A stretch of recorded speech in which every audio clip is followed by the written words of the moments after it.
Hello and welcome to my channel Kirti IAS PCS. तो चलिए discuss करते हैं आज पैसेज 21। पैसेज 21 है pharmaceutical patent grant protection to the patentee for the duration of patent term.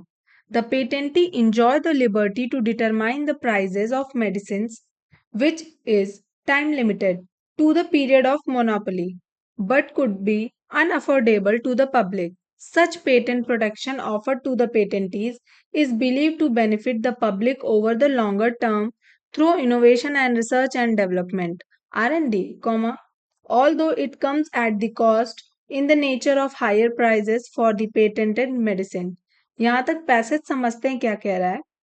Passage कह रहा है फार्मास्यूटिकल पेटेंट जो मेडिसिन के पेटेंट होते हैं। पेटेंट का मतलब है एक कॉपीराइट जैसे लाइसेंस लेना कि जैसे कोई कंपनी कोई दवा बना रही है, कोई मेडिसिन बनाई, तो ये कंपनी इस मेडिसिन के लिए कॉपीराइट पेटेंट ले लेती है कि ये मेडिसिन सिर्फ ये पर्टिकुलर कंपनी ही बना पाएगी, उसके अलावा कोई नहीं बना पाएगा। तो फार्मास्यूटिकल पेटेंट ग्रांट होता है पेटेंटी के लिए। पेटेंटी जो पेटेंट लेता है, किसी मेडिसिन को लेके कोई पेटेंट ले रहा है उसके लिए। एक ड्यूरेशन होता है, एक पेटेंट टर्म होता है, एक ड्यूरेशन होता है। यहाँ पे यही कह रहा है pharmaceutical patents grant protection to the patentee for duration of patent term. जब तक टर्म होगा 1 साल 2 साल 5 साल का, जब तक का भी टर्म होगा तब तक के लिए इनको प्रोटेक्शन देता है कि आप रिसर्च एंड डेवलपमेंट करिए, ये आपकी दवा है, आपके अलावा कोई और इस पे कुछ नहीं करेगा। नेक्स्ट लाइन है the patentees enjoy the liberty to determine the prices of medicine. और इसका पेटेंटीज जो दवाई का पेटेंट लेते हैं ना, वो गलत फायदा उठा लेते हैं। फिर वो उनको ये लिबर्टी मिल जाती है कि वो मेडिसिन की प्राइस कुछ भी रख सकते हैं। जैसे जेनरिक मेडिसिन जो होती है उनकी प्राइस बहुत ही लो होती है, लेकिन जैसे ही कोई पेटेंट कंपनी का लग जाता है तो कंपनी 1 रुपए की दवा को 10 रुपए की बना देती है। तो ये लिबर्टी मिल जाती है जो कि गलत है। Next which is time limited for period of monopoly. फिर उनकी मोनोपोली हो जाती है मार्केट में, एक छत्र राज हो जाता है। But could be unaffordable to public. बहुत सी जैसे कैंसर का ही दवा ले लीजिए, कैंसर की दवा अगर जेनरिक हो तो सस्ती है, बट इतनी महंगी हो जाती है क्योंकि वो पेटेंट दवा है तो बहुत महंगी हो जाती है।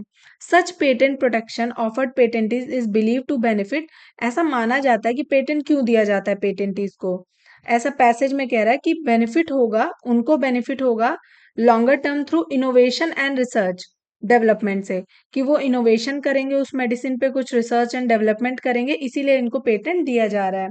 Although it comes at a cost in the nature of higher prices for the patented medicine. Patented medicine की प्राइजेस बहुत हाई होती हैं। The patent regime and price protection through a legally validated high price for the medicine during the currency of the patent provide the patentee with a legitimate mechanism to get return on the cost incurred in innovation and research।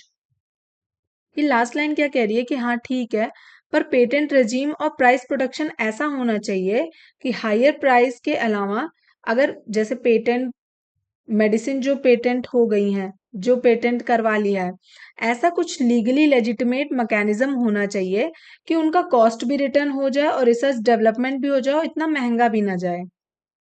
तो चलिए देख लेते हैं passage question क्या पूछा। Based on the above passage following assumption have been made. First option देखते हैं, patent protection given to patentees put a huge burden on publics purchasing power in accessing patented medicine. तो ये कहीं हद तक passage में भी कह रहा है कि दवाइयाँ महंगी हो जाती हैं और फिर could be unaffordable to the public. ये लाइन कह रहा है ना कि पब्लिक को अनअफोर्डेबल हो जाती है, जो सेकंड लाइन है। तो यहाँ पे बर्डन पड़ रहा है पब्लिक के परचेजिंग पावर पे, वो पेटेंटेड दवा नहीं ले पा रही है। तो एक ऑप्शन तो ये हो सकता है। सेकंड क्या कह रहा है, dependence on other country for pharmaceutical products is a huge burden for developing and poor countries। कहीं भी अदर कंट्रीज से डेवलपिंग और पुअर कंट्रीज की बात नहीं हो रही, यहाँ लोगों की बात हो रही है। तो सेकंड ऑप्शन तो कैंसिल आउट। थर्ड क्या कह रहा है, providing medicine to the public at affordable prices is a key goal during the public health policy design in many countries. Public health policy many countries, public health policy कहीं नहीं कहेगी, patent की और पेटेंटी की बात हो रही है, कैसे वो लोग लिबर्टी हो जाती है उनको अपना मेडिसिन के पैसे डिसाइड करने में, कैसे मेडिसिन महंगी हो जाती है, उसकी बात हो रही है। यहाँ पे पब्लिक हेल्थ पॉलिसी की बात नहीं हुई, तो second option cancel out. Fourth क्या कह रहा है, government need to find an appropriate balance between the right of patentees and the requirement of patient। हाँ, तो ये भी सही है, क्योंकि लास्ट लाइन कह रहा है कि ऐसा कोई रिजीम होना चाहिए, ऐसी लेजिटिमेट मैकेनिज्म होना चाहिए जिससे मतलब गवर्नमेंट को ये कुछ करना चाहिए, अप्रोप्रिएट बैलेंस, जिससे पेटेंटीज का भी फायदा हो जाए और पेशेंट को, जिनको पेशेंट को दवा लेनी है, उनका भी कुछ फायदा हो जाए। तो फोर्थ ऑप्शन सही है।